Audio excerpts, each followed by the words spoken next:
পাউরুটির উপমা নিয়ে চলে এসেছি আবারও আমার একটা ছোট্ট ব্লগে। এটা একটা রিকোয়েস্টের ভিডিও। প্রথমেই কড়াইয়ে তেল গরম করে তার মধ্যে যা যা তোমাদের সবজি ভালো লাগবে সব কিছুই দিয়ে দেবে। আমি দিয়েছিলাম আলু, পেঁয়াজ, গাজর, বিনস, সব কিছু তেলে দিয়ে ভালো করে ভেজে নিতে হবে। আমি সব একসাথেই দিয়ে দিয়েছিলাম কারণ রান্নাটা যাতে তাড়াতাড়ি হয়ে যায়। এরপর আমি দিয়েছিলাম টমেটো কুচি। এটা একেবারে অপশনাল, দিতেও পারো আবার নাও দিতে পারো। আর সঙ্গে দিয়েছিলাম রসুন কুচি, এটাও তোমরা দিতেও পারো নাও দিতে পারো। এরপর আমি দিয়েছিলাম ক্যাপসিকাম।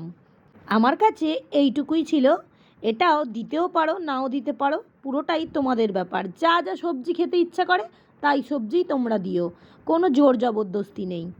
আর যেহেতু টমেটো দিয়েছি তাই আমি এখন নুন দিলাম। নুনটা কিন্তু আগেও দেওয়া যেতে পারে। এটাও কিন্তু অপশনাল, সয়া সস দিতেও পারো নাও দিতে পারো। এই সব কিছু ভালো করে আবারও একবার নেড়ে নিয়ে এই পর্যায়ে একটু পারলে গোলমরিচের গুঁড়ো দিয়ে দিও। আমার কাছে ছিল না তাই আমি দিতে পারিনি। আর এই যে দিচ্ছি সস, এটা কিন্তু একদম কম্পালসারি, এটার জন্যই কিন্তু বাচ্চারা ভীষণ ভালোবাসে। এরপর সবজির সাথে ভালো করে সসটাকে টস করে নিয়ে টুকরো করে রাখা পাউরুটিগুলোকে দিয়ে দেবে। আর কিছুই না, জাস্ট সব কিছু একসাথে মিক্সড হয়ে গেলেই তৈরি হয়ে যাবে পাউরুটির উপমা।